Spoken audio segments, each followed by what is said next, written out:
안철수 국민의당 대표가 4.15 총선에서 지역구 후보를 안 내고 비례대표만 공천하겠다고 밝혔습니다.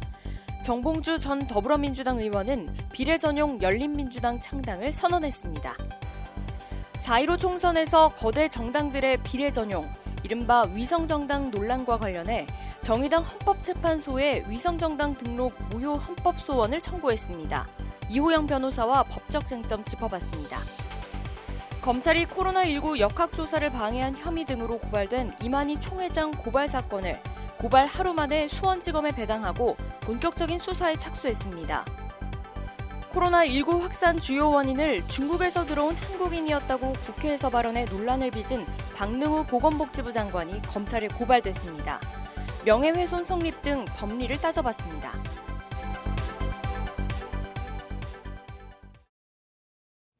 (2월 28일) 법률방송 로투데이 시작하겠습니다. 첫 소식입니다. 신천지 피해자연대가 교주 이만희 총회장을 감염병 예방법과 횡령 배임 등 혐의로 고발한 사건을 검찰이 수원지검 형사 6부에 배당하고 본격적인 수사에 착수했습니다. 고발 하루 만에 신속한 사건 배당과 수사 착수입니다. 검찰은 이번 수사 목적은 코로나19 확산 방지라는 입장을 밝혔는데 앞으로 수사 방향과 이만희 총회장 구속 가능성 등을 짚어봤습니다. 장한지 기자입니다. 검찰이 신천지 피해자들이 이만희 총회장을 고발한 사건을 수원지검 형사 6부에 배당하고 수사에 착수했습니다. 앞서 전국 신천지 피해자연대는 서울 서초동 대검 앞에서 기자회견을 열고 이만희 총회장을 감염병 예방법 위반 등 혐의로 고발했습니다. 신천지가 위장교회와 비밀센터 429곳, 입교대 기자 7만 명, 주요 인사들 명단은 공개하지 않는 등 조직 보호를 위해 정부의 코로나19 역학조사를 방해하고 있다는 것이 피해자연대의 주장입니다. 신천지는 오늘 교육생 6만 5,127명의 명단을 추가로 정부에 제출했습니다. 검찰은 우선 현재까지 정부에 제출되지 않은 집회 장소 및 신도 명단 등을 파악하는 데 주력할 방침입니다. 검찰 관계자는 수사 내용에 대해서는 밝힐 수 없다면서도 이번 수사의 목적은 코로나19 확산 방지라는 점을 분명히 했습니다. 관련해서 소재가 묘연한 이만희 총회장을 검찰이 구속 수사할지 여부에도 관심이 모이고 있습니다. 대검찰청은 어제 전국 일선검찰청에 코로나19 관련 사건 엄단 지시 및 사건 처리 기준 등 전파 공문을 내려보냈습니다. 역학조사와 관련해 대검은 행정기관의 역학조사 거부나 방해, 거짓 진술, 거짓 자료 제출 등을 엄단하라고 지시했습니다. 더불어 조직적, 계획적으로 역학조사를 거부하는 등 정부 방역 정책에 대한 적극적 방해에 대해선 구속 수사하라고 주문했습니다.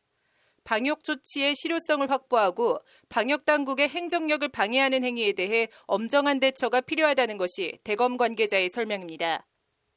대검은 이를 위해 코로나19 관련 법률 적용표 자료도 일선 검찰청에 전달했습니다. 법조계에선 어제 대검 조치를 두고 사실상 신천지 수사, 특히 이만희 총회장을 겨냥한 것 아니냐는 해석이 나오고 있습니다. 사실은 그걸 염두에 두고 한 것 같아요. 법이라는 게 어느 특정인을 가지고 표적 수사하면 안 되는데 워낙 사회적 파급력이 크다 보니까 국가의 공무집행을 방해한 게. 관련해서 신천지 피해자연대는 어제 고발장을 접수하며 신천지를 총괄하는 섭외부가 교인들에게 내렸다는 공지를 공개했습니다. 신천지 신도임이 오픈된 사람은 그날 예배 안 갔다라거나 거기 말고 다른 데서 예배 드렸다는 식으로 대구 신천지교회 방문 사실에 대한 거짓말을 지시하는 내용입니다. 그 밖에 신천지 신도라고 의심받는 사람은 내가 코로나 걸렸으면 좋겠냐라고 대답하라는 등 구체적인 거짓, 허위 진술 지침을 하달했다는 것이 피해자연대의 주장입니다. 법조계에선 이런 주장이 사실일 경우 조직적 은폐와 역학조사 방해의 책임을 물어 이만희 총회장의 구속 가능성을 높게 보고 있습니다. 신천지가 그야말로 그냥 피해만 당한 건지 아니면 그렇게 확산되는데 일부 잘못한 게 있는지는 따져봐야 되겠지만 당연히 만일에 교회 차원에서 하지 말라고 하거나 이런 지시가 있기 때문에 당연히 거기에 해당되겠죠. 구속수사요? 그렇죠. 반면 허위 진술 유도나 자료 누락 등의 책임을 바로 이만희 총회장에 묻기는 힘들 수도 있다는 반론도 있습니다. 이만희 총회장의 인지나 개입, 지시 여부 등에 대한 입증이 선행돼야 한다는 겁니다. 명단이 다르다고 해갖고 바로 유죄로 볼 수는 없지. 그런가 하면 숫자가 많고 하기 때문에 숫자를 산정하는 데서 서류 오류도 있을 수도 있고, 그 다음에 고의로 했을 수도 있고, 또 거기에 이만희가 관여했을 수도 있고 안 했을 수도 있고. 이런 가운데 대구시도 오늘 역학조사 과정에서 신도수를 속인 신천지 예수교회를 고발하기로 했다고 밝혔습니다. 검찰은 이만희 총회장 고발 사건을 수원지검에 배당하며 사안의 중대성이 크다고 했습니다. 고발장엔 이만희 총회장과 과거 내연녀의 100억 원대 부동산 취득, 횡령 배임 혐의도 포함되어 있어 이만희 총회장의 치부가 이번 수사로 드러날지도 주목됩니다. 법률방송 장하지입니다. 국민의당 안철수 대표가 4.15 총선에서 지역구 후보를 내지 않고 비례대표 후보만 내겠다고 오늘 밝혔습니다. 미래통합당과 사실상 선거 연대를 시사한 행보로 풀이됩니다. 이런 가운데 4.15 총선 더불어민주당 예비후보 부적격 판정을 받았던 정봉주 전 의원은 오늘 비례대표 정당인 가칭 열린민주당을 창당한다고 밝혔는데요. 각자 갈 길들 가는 모양새입니다. 유재관 기자입니다. 안철수 국민의당 대표가 오늘 오전 국회 정론관에서 기자회견을 열어 국민의당은 이번 총선에서 253개 지역 선거구에 후보자를 내지 않기로 했다고 밝혔습니다. 안 대표는 오늘의 결정이 이번 총선에서 전체 야권의 승리를 이끌어낼 수 있다고 확신한다며 이같이 밝혔습니다. 전체 야권의 승리를 언급한 안 대표의 오늘 발언은 미래통합당과 사실상 반문 선거연대를 시사한 발언으로 풀이됩니다. 대한민국이 이대로 가서는 안 된다고 생각하는 국민들께선 지역 선거구에서 야권 후보를 선택해 문재인 정권을 심판해 주시고 정당 투표에서는 가장 깨끗하고 혁신적이며 미래지향적인 정당을 선택해 반드시 대한민국의 정치를 바꿔달라는 게 안 대표의 말입니다. 정당 이름을 특정하진 않았지만 사실상 지역구 투표는 미래통합당에, 비례대표 투표는 국민의당에 해달라는 읍소입니다. 그동안 미래통합당과의 통합이나 연대에 대해 통합도 연대도 없다며 선을 그어왔던 안 대표가 반문 선거연대로 돌아선 건 답보 상태를 벗어나지 못하는 지지율 때문으로 풀이됩니다. 이런 가운데 정봉주 전 더불어민주당 의원은 오늘 오전 서울 여의도의 한 호텔에서 기자회견을 갖고 비례대표 전용 가칭 열린민주당 창당을 선언했습니다. 과거 열린우리당과 더불어민주당을 반반씩 섞어놓은 열린민주당 당명을 의식한 듯 정 전 의원은 노무현 문재인 대통령의 정신을 계승하겠다는 것이 당 이름으로 나타난 것이라고 밝혔습니다. 정 전 의원은 그러면서도 민주당 위성정당 논란에는 아니다고 선을 그으며 민주당과 무관하게 절실함 때문에 움직이는 그룹들과는 가급적 다 만나보고 민주 진보 진영 내 분열은 없도록 할 것이라고 강조했습니다. 정 전 의원이 민주당과 무관함을 강조한 가운데 열린민주당 창당준비위원장을 맡은 이근식 전 행정자치부 장관은 우리가 온갖 비난과 돌팔매를 맞으며 결행하겠다. 열린민주당이 문 대통령을 지키고 그 성공의 길에 온몸을 던지겠다고 강조했습니다. 민주당 관계자는 당이 정 전 의원과 교감한 것이 아니라는 것은 확실하다고 말했습니다. 진중권 전 동양대 교수는 이와 관련 페이스북에 망할 짓만 골라서 한다. 민주당과 물밑에서 끝났나 보다. 저런 얄팍한 수로 국민을 속일 수 있다고 믿는지. 고로 결론은 다시 한번 민주당은 빼고라고 적었습니다. 지역구를 포기하고 비례대표에 올인한 안철수 국민의당 대표와 민주당 위성정당 논란에도 열린민주당을 출범시킨 정봉주 전 의원이 원하는 소기의 목적을 달성할 수 있을지 4.15 총선 결과의 한 관전 포인트가 될 것으로 보입니다. 법률방송 유재광입니다.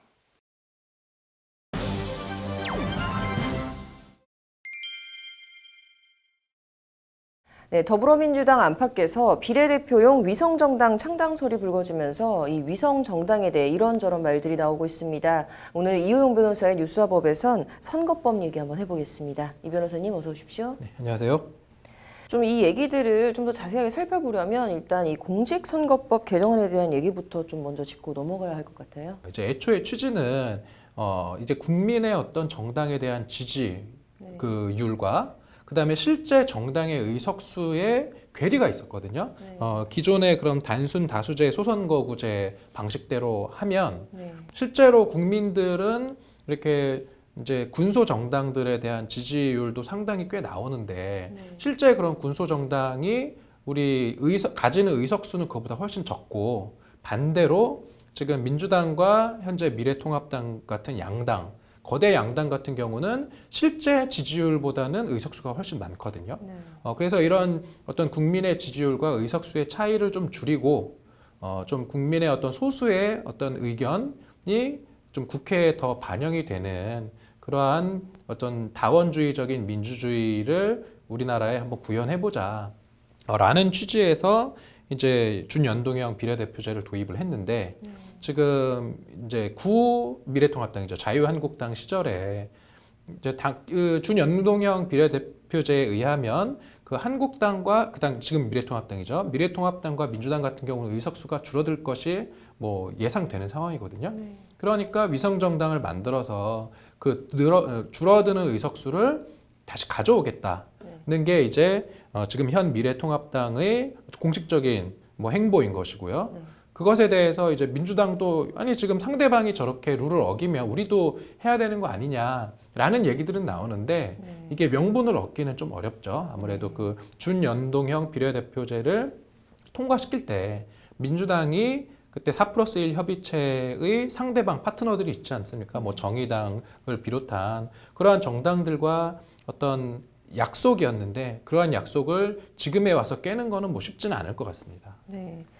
정의당이 관련해서 지금 이제 헌법소원을 청구했다고 하는데요. 이게 총선 전에 뭐 좀 영향 같은 게 있을까요? 뭐 이제 헌법소원의 내용을 제가 뭐 헌법소원 심판 청구서를 직접 보지는 못했지만 이제 언론에 나온 것을 보니 그 지금 중앙선관위가 그 미래한국당의 정당 등록을 받아줬거든요. 네. 이러한 정당 등록을 이제 수리한 것이 이제 처분이라고 공권력의 행사라고 봤을 때 네. 이러한 중앙선관위가 이제 정당 등록을 받아준 행위로 인해서 자신들의 기본권이 침해되었다. 네.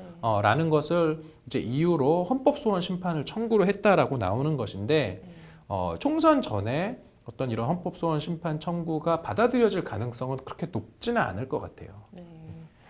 이게 지금 좀 일련의 이런 상황들 좀 종합해서 어떻게 보십니까?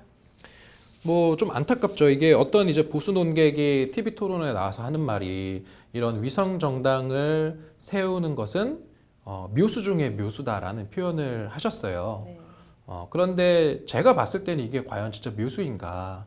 그러면은 묘수라고 하면은 누구나 그 묘수를 써야 되겠죠. 네. 그런데 그 묘수를 미래통합당 쪽은 쓰고 지금 민주당 쪽은 쓰지 말라라는 어떤 그러한 여론이 형성되어 있는 이러한 상황이 결국은 원인이 현재 그 공직선거법, 정당법의 어떤 허점을 지금 이제 야권의 그런 미래통합당 쪽에서 활용을 하는 것인데 이게 지금 총선을 앞두고 이것을 당장 바꾸지는 못하겠지만 네. 그 이제 이번 국회가 끝나고 다음 국회 때는 여야가 좀 적극적으로 협의를 해서 이러한 어떤 탈법적인 위성 정당을 하는 거는 사실 바람직한 건 아니지 않습니까? 그래서 좀 결국은 법을 개정해서 앞으로는 이런 논란이 나오지 않게 해야 된다. 이런 말씀 드리고 싶습니다. 네. 제 생각에도 좀 취지와는 좀 무관하게 흘러가는 것 같아서 좀 안타까운데요. 헌법재판소의 판단이 좀 궁금해지네요. 잘 들었습니다. 다음 소식입니다. 코로나19 확산 주요 원인과 관련해 중국에서 들어온 한국인이었다고 국회에서 발언해 논란을 빚은 박능우 보건복지부 장관이 검찰에 고발됐습니다. 앵커 브리핑입니다. 박 장관을 고발한 주체는 시민단체 서민민생대책위원회입니다. 이들은 박 장관을 허위사실 유포에 의한 명예훼손과 직무유기 등 혐의로 서울중앙지검에 고발했다고 오늘 밝혔습니다. 박능우 장관이 코로나19 확산 원인이 명확하게 드러나지 않았는데도 우리 국민이 바이러스의 숙주인 것처럼 표현했고 국회에서 거짓 증언을 해 국민을 기만했다는 것이 서민민생대책위원회의 고발 사유입니다. 앞서 박 장관은 그제 국회 법제사법위원회 전체 회의에서 코로나19 확산 사태와 관련해 가장 큰 원인은 중국에서 들어온 한국인이었다. 애초부터 중국에서 들어온 우리 한국인이라는 뜻이라고 말해 거센 논란을 불러일으켰습니다. 이에 야당은 코로나19 주무부처 장관이 코로나19 확산을 우리 국민 탓으로 돌리는 있을 수 없는 행태를 보이고 있다고 강하게 비판했습니다. 박 장관은 비판 여론이 거세지자 모든 중국인에 대한 입국 제한 금지 조치와 관련한 질문에 중국인이 감염됐을 수도 있지만 우리 국민도 감염됐을 수 있기에 모두를 막는 것은 실효성이 없다는 취지로 답한 것이다 라는 취지로 해명했지만 논란은 수그러들지 않았습니다. 오늘 고발과 관련해서 일단 허위사실 유포에 의한 명예훼손은 성립하기 어렵다는 것이 법조계의 대체적인 견해입니다. 먼저 피해자 특정 부분이 있습니다. 명예훼손이 성립하려면 피해자가 특정되어야 하는데 중국에서 들어온 한국인 발언으로는 피해자가 특정되지 않는다는 지적입니다. 피해자가 특정된다 해도 박 장관이 타인의 명예훼손 의도를 가지고 해당 발언을 한 것으로 보기는 어렵습니다. 나아가 발언 자체도 대상자의 사회적 평가나 위신을 저해했다고 보긴 어렵습니다. 직무유기도 성립하지 않는다는 게 법조계의 중론입니다. 직무유기가 성립하려면 당연히 해야 할 의무를 다하지 않아야 하는데 결과적으로 코로나19가 전국적으로 확산되긴 했어도 이를 박 장관이 할 일을 하지 않은 중대한 과실이나 고의가 있어 그렇게 됐다고 보긴 힘들기 때문입니다. 결국 정치적 고발 아니냐는 것이 변호사들의 대체적인 의견입니다. 박 장관의 발언도 그렇고 앞서 이인영 더불어민주당 원내대표도 25일 고위 당정청 협의 결과를 설명하며 대구 봉쇄 발언을 해 큰 반발과 함께 한바탕 홍역을 치렀습니다. 논란이 커지자 이 원내대표는 그제 국회에서 열린 최고위원회에서 코로나19 감염 차단을 의미하는 말이지만 용어 선택에 부주의했다. 적절치 못한 표현으로 심려를 끼쳤다고 사과했습니다. 박 장관 발언도 그렇고 이인영 원내대표 말대로 단순 부주의라고 하더라도 부적절한 발언으로 필요 없는 소모적 논란을 초래하고 야당의 공격의 빌미를 주는 그 자체가 실력 아닌가 합니다. 그렇다고 그걸 또 공격 소재로 삼아 발언 맥락이나 취지는 거두절미하고 정치적으로 이용하는 것도 당연히 바람직하지도 않고 보기도 좋지 않습니다. 코로나19라는 위기 극복을 위해 합심해야 할 때가 아닌가 싶습니다. 앵커 브리핑이었습니다. 오늘 준비한 소식은 여기까지입니다. 시청해주신 여러분 고맙습니다.